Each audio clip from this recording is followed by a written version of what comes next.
आता आमचं अर्थसंकल्पीय अधिवेशन चालू आहे आणि पत्रकार किंवा माध्यमांसमोर सुद्धा आम्ही या संदर्भातली भूमिका त्या ठिकाणी स्पष्ट केलेली आहे। मुख्यमंत्री माझी लाडकी बहीण योजना ही महायुतीचे सरकार देवेंद्र फडणवीस साहेब मुख्यमंत्री, उपमुख्यमंत्री एकनाथजी शिंदे साहेब आणि अजितदादांच्या नेतृत्वाखाली आम्ही चालूच ठेवणार आहोत। महिलांना आर्थिकरित्या सक्षम करण्याच्या दृष्टिकोनातून ही योजना आपण आणलेली आहे।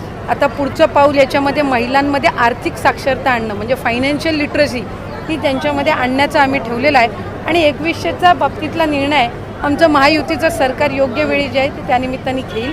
आम्ही लाडक्या बहिणींना दिलेलं वचन जसं 1500चं पूर्ण केलेलं आहे तसं 2100चं सुद्धा दिलेल्या वचनापासून आम्ही काही हरकत कधी घेणार नाही आणि लाडक्या बहिणींच्या आयुष्यामध्ये आनंद महायुतीच्या सरकारच्या माध्यमातून असंच चालतं। विरोधकांच्या नजरेत सुरुवातीपासूनच लाडकी बहीण योजना खूपच आलेली आहे। तुम्ही जर बघाल ज्या वेळेला 28 जून 2024ला ही योजना जाहीर झाली त्या दिवसापासून आजपर्यंत विरोधकांनी त्या योजनेची कधी प्रशंसा केलेली मी तरी ऐकलेली नाही। त्याच्यामुळे त्यांना माहिती आहे की ही योजना जी आहे महिलांच्या आयुष्यामध्ये त्या ठिकाणी चांगले दिवस आणते, आनंदाचे दिवस आणते। अशा पद्धतीची योजना आजपर्यंत कधी आली नव्हती, महायुतीच्या सरकारने पहिली आणली। विरोधक पहिले म्हणायचे की तुमचं फक्त रजिस्ट्रेशन करून घेतील, 1500 तुम्हाला येणार नाहीत, मग 1500 यायला लागले।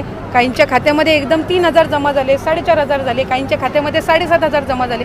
मग म्हटलं निवडणुकीनंतर बंद करतील। निवडणुकीनंतर पण डिसेंबर असेल, जानेवारी असेल, फेब्रुवारी असेल, मार्च महिन्याचा लाभसुद्धा सुरू आहे। ते विरोधक टीका करत राहणार।